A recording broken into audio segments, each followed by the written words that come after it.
Now we're going to start to put our textures on top of this. So we're going to go to the File menu. Again, open in place. You're going to choose texture number 1. And it's going to show up. You're going to click and hold it, and you're going to drag it to the top left-hand corner, and then stretch it out so it fits over the entire piece. All right, so now you can see your 2 layers here. I want you to go to your texture layer and right-click, and you want to rasterize it. There we go, right there. And then you're going to come up to where it says normal. These are called blend modes. And you want to click the drop-down menu, and then you're going to choose multiply. And now you should be able to see the filter and your celebrity. All right. Now we're going to pick texture number 2. So go to File, Open in Place, pick texture number 2. We're going to do the same thing.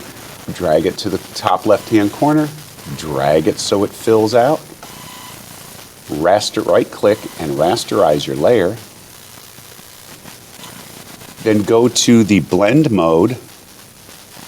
Now this time we want to go down to overlay, and that will lay it over the top. All right, time for texture number 3. Go to the File menu, Open in Place, texture number 3, and again do the same thing. Top left-hand corner, make it fit. Move your mouse over the top of texture number 3 and right-click your mouse. Choose Rasterize. And click the blend mode and choose Overlay for this one. Now, the textures are getting kind of crowded in here. So for texture 3, I want you to go to the opacity. Opacity means you can make this layer partially see-through. Click the drop-down menu and move it. You move it back and forth to see the effect that it makes, and probably move it to about between a 60 and a 70 is pretty good. Now, if you're not sure that it's showing up well, you can come down to your layer, click the eyeball to turn the layer off, and then turn it back on, and you can see that it does make a difference. Right? Wonderful. So now we're going to open up texture number 4. File, Open in Place, texture 4. And these are just dust specks, and we're going to get rid of the black after we stretch this out. So we're going to go back like we did before. We're going to right-click your layer and rasterize it.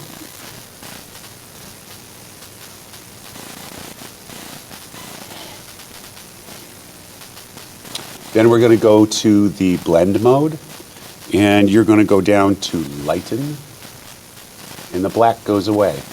And again, you can try that eyeball to see the difference. And you're usually going to see most of this like in the darkest parts, like over here by her ear. You can see the specks there. They're most prominent there. And they're a little too white. So we're going to go back to opacity, and we're going to click and hold, and we're going to slowly drop it down so they fade a little bit, maybe around 75, 80%. And you can click that eyeball again to make sure that you can see them. Because if you drop the opacity too far, they disappear. You can't see them. So I'm going to leave mine between a 70 and an 80. Okay, now we have one more texture layer to add, texture number 5. And it shows up, do the same thing, put it in the corner, stretch it out. And you're going to come over, rasterize your layer. And now this time, you're going to go to the blend mode, and you're going to choose screen. And I'm going to click the eyeball so you can see it. These are more lines than specks like it was before. So we're adding a combination of textures in order to give it a good look.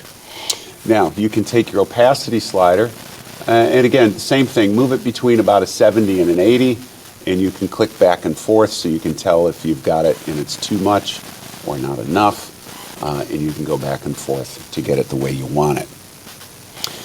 So now you have texture 5 is turned on, meaning it's light gray. I'd like you to press and hold the shift button down and come down and click texture 1 once, and all of your layers will get turned on, the light gray.